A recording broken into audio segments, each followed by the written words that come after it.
Chicken tikka masala is one of those crowd-pleasing curries that is always welcomed at the dinner table. With this slow cooker version, you're in for a treat that rivals your favorite takeaway version, with the added satisfaction of knowing you made it at home. It's a wallet-friendly option that doesn't compromise on flavor and brings all the warmth of your favorite curry house straight to your own kitchen. So the first thing to do is to finally slice an onion, and please, if you are adding onion to any recipe in the slow cooker, just fry it off first. Don't put raw onion in your slow cooker and just poach it. It just tastes soupy and not good.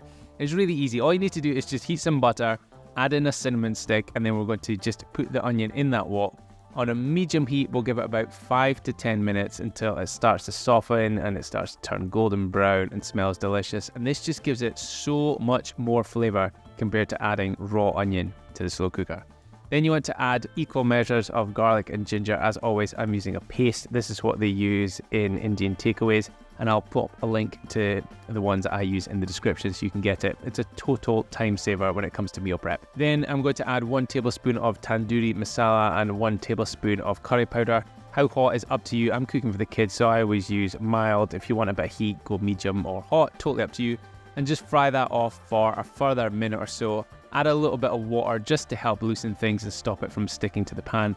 And then you're just going to tip all of that into the slow cooker. Now, like I said, you could add all of these raw ingredients without cooking it, but just giving it 5 to 10 minutes of prep beforehand will just make the dish taste so much nicer. Then I'm going to add in my chicken breasts. As always, you could use chicken thighs. It'll pop the calories up, but they do have more flavor, but it's up to you. And then add in a ½ teaspoon of salt. You might need more if you're using a low salt curry powder. Mine has quite a bit of salt in it, so I only use a ½ teaspoon. Pop in some lemon juice, a little bit of sugar to help give it a little bit of sweetness, along with 20 grams of corn flour and 1 tablespoon of tomato puree. We're not going to add any stock to this. We're going to use a can of chopped tomatoes instead, and just mix all of that through. And for cooking time, I'm going to give it about 4 hours on low. Hey, sorry for the interruption, but I've got a super quick favor to ask. If you could either click like, drop a comment below and let me know what you think of this recipe, or subscribe, I would really appreciate it. It has got absolutely nothing to do with my ego. It just means that if you interact with this video in some way, YouTube is more likely to show it to others so that more people get a chance to cook my recipes. Thanks in advance. Now back to the recipe.